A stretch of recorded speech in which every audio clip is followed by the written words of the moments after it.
What is Mr. Baptista's older daughter like? She is like Shrew. How was she? She had a sharp tongue and a bad temper. What did people call Catherine? People called her a shrew. What is a shrew? A shrew is a nasty little animal that looks like a mouse. Why did many men want to marry Catherine? Because they were afraid of her. Who approached Mr. Baptista about Bianca? One day, two young men, Gremio and Hortensio, approached Mr. Baptista in the town square.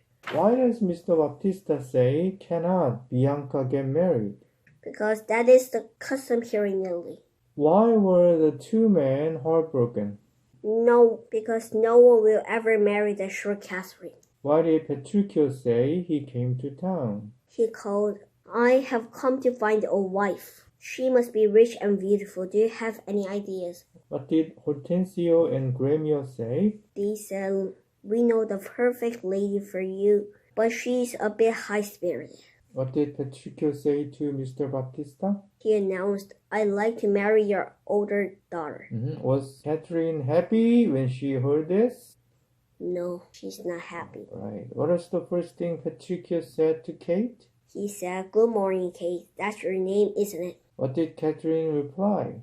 She replied, you have heard wrong. You must be hard of hearing. My name is Catherine. What did Petruchio say when his heart beat fast? He said, whether you like it or not, Kate, you and I shall be married. Your father has agreed. Okay, what did Kate say about being married? She said, I'd rather see you hanged. What did Catherine think about Petruchio? She thinks this man is different. How did it differ? He's not afraid of Catherine. Okay, what did Petruchio say about being married on Sunday? He said, we'll be married on Sunday. So what did he say? He said, I'm going off to buy our wedding rings and some beautiful clothes for both of us. See you in church on Sunday. What happened on Sunday? On Sunday, Catherine and all the guests waited in the church. What was Petruchio wearing? Instead of a fine wedding suit, he wore ragged old clothes. What did Petruchio do when the priest picked up his book? He kicked the priest in his behind. What did Petruchio say to the wedding guest? He said, have a good wedding feast, eat, drink, and be merry. I'm taking Kate home. What did Petruchio put Catherine on? Petruchio put Catherine on a very old donkey. Did Petruchio help Catherine up from the mud? No, he let her get up by herself. What did Catherine do when they arrived at Petruchio's house? Tired and hungry, Catherine washed her hands and face and sat down at one end of the long wooden dinner table. What did Petruchio do? Petruchio sat at the other end of the table and rang a small bell. Okay. What happened when the servant brought the meat? Petruchio shouted, this meat is burned, and he threw the meat plate and all across the room. What did Catherine think? She thinks she've married a crazy man.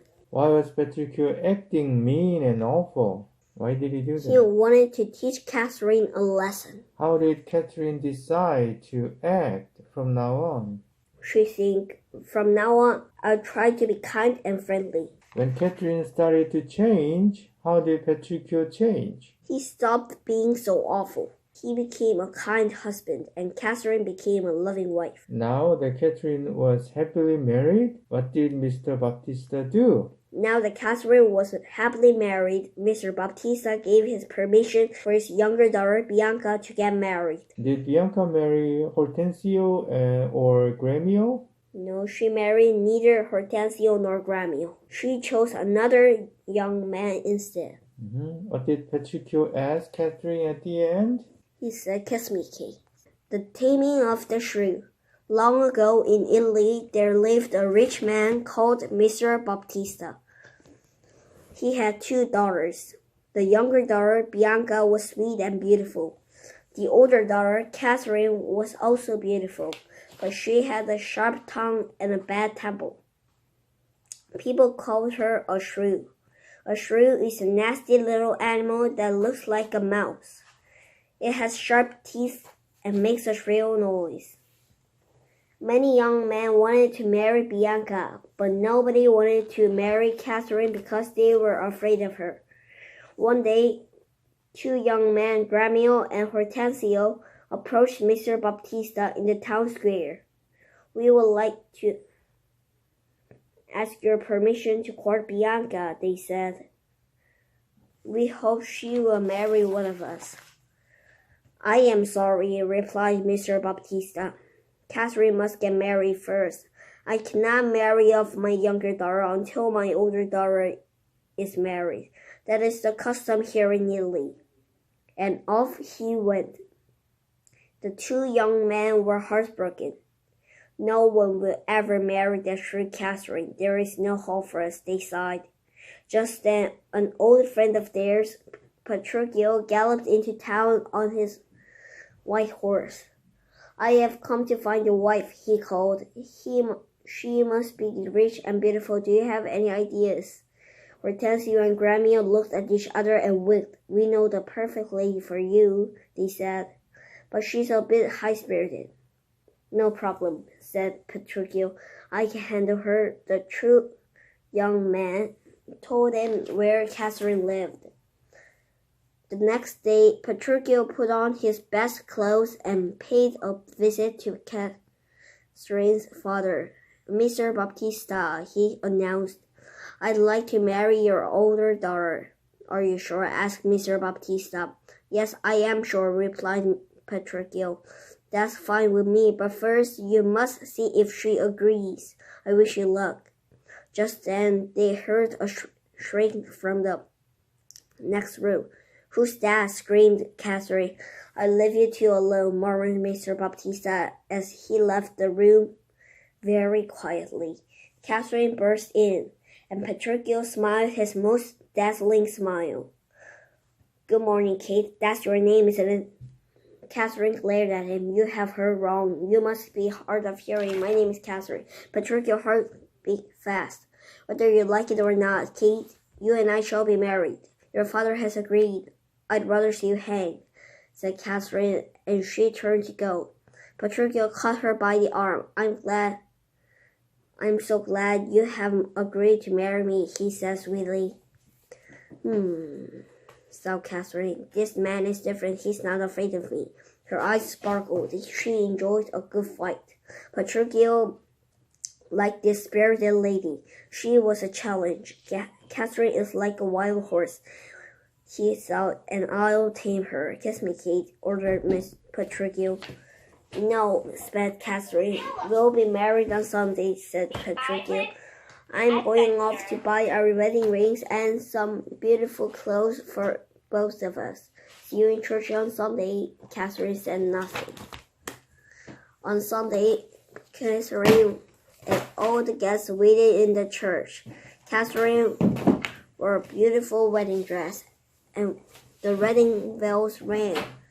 But where was Petruchio? Many hours later, he walked. He looked very strange. Instead of a fine wedding suit, he wore ragged old clothes. The priest began the ceremony. Do you, Petruchio, take this lady to be your wife? He asked. Of course I do, roared Petruchio. His voice was really down. His shouting shook the church. The priest was so surprised that he dropped his prayer book. As the priest bent down to pick it up, Petruchio did something terrible. He kicked the priest in his behind. The priest fell flat on the floor. Catherine could not believe her eyes. Petruchio put his arms around her and kissed her so loudly that the whole church echoed. Then he picked her up in his arms and started out. Have a good wedding feast, he called to the astonished guests. Eat, drink, and be merry. I'm taking Kate home. And out he marched with Kate, kicking and screaming in his arms. Petruchio put Catherine on a very old donkey. When the donkey stumbled, she fell off. Her beautiful wedding dress got covered with mud. Did Petruchio help her get up? No. He let her get up by herself. Why is Petruchio acting so strangely? Wondered Catherine. He's certainly not a gentleman.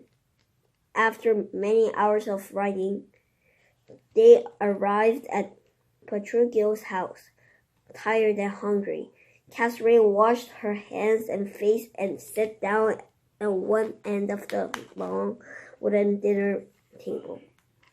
She was looking forward to dinner.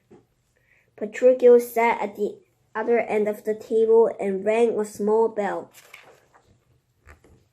His servant entered, carrying a plate of roast meat. "This meat is burned," shouted Petruchio, and he threw the meat plate and all across the room. Another servant brought in the finest wine. "This wine is spoiled," yelled Petruchio, and he threw the wine in the servant's face. "I think I've married a crazy man," thought Catherine, but she did not dare to speak. In fact, Petruchio was only pretending to be mean and awful. He was putting on an act. He acted even worse than Catherine did. He wanted to teach Catherine a lesson. He hoped that she would see how awful it was to be with someone who acted so badly. He wanted her to change her ways. "It's terrible to live with someone who's so mean," thought Catherine. Tears rolled down her cheeks. "Did I act this badly?" she wondered. "Petruchio must be very unhappy when I am mean and awful. I certainly must change my ways. From now on, I'll try to be kind and friendly." Then she really began to change. As Catherine changed, Petruchio changed. He stopped being so awful. He became a kind husband, and Catherine became a loving wife. Now that Catherine was happily married, Mr. Baptista gave his permission for his younger daughter Bianca to get married. She married neither Hortensio nor Gremio. She chose another young man instead. There was a wonderful grand wedding, and of course Catherine and Petruchio were there too. At the wedding dinner, Bianca kissed her new husband. Petruchio smiled at Catherine and said, as he had before, "Kiss me, Kate." This time she said yes. Both daughters and their husbands lived long and happy lives.